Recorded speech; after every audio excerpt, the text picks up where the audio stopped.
54 question total asset to डेप्ट ratio calculate करना है। तो टोटल एसेट्स जब आप कैलकुलेट करेंगे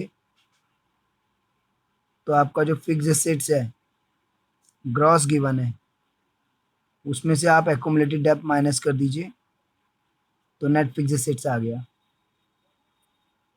और नॉन करंट एसेट्स आएगा इसके, नॉन करंट इन्वेस्टमेंट गिवन है, वो भी टोटल एसेट्स का पार्ट है। नॉन करंट इन्वेस्टमेंट और आपको करंट एसेट्स गिवन है, वो भी टोटल एसेट्स का पार्ट है। आपको long term loans and advances given है 40,000 का, तो ये भी आपका नॉन करंट एसेट्स का ही पार्ट होता है ना।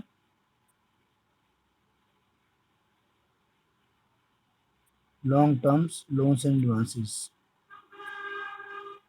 ये भी आपका नॉन करंट एसेट्स का पार्ट है।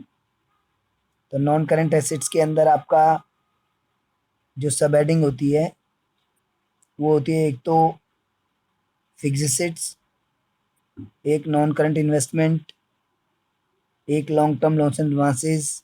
इसके अलावा दो और होती हैं लेकिन वो हमसे नहीं पूछेगा। एक होती है डेफर्ड टैक्स एसेट और एक होती है अदर नॉन करंट एसेट्स, वो हमसे नहीं पूछेगा क्योंकि वो हमारे कोर्स में नहीं है। तो ये सब हमारी fix assets, non current investment, long term loans and advances, ये नॉन करंट एसेट्स हैं और करंट एसेट्स भी गिवन है। इनको एडअप कर लेंगे टोटल एसेट्स आ जाएंगी। और टोटल एसेट्स टू डेप्ट रेशियो में टोटल एसेट अपॉन में लॉन्ग टर्म डेप्ट होता है। तो लॉन्ग टर्म डेप्ट में आपका क्या क्या आएगा वो देख लेते हैं। लॉन्ग टर्म डेप्ट में आपका आ जाएगा लॉन्ग टर्म बोरोइंग्स और लॉन्ग टर्म प्रोविजंस, दोनों ही गिवन है। Long term borrowings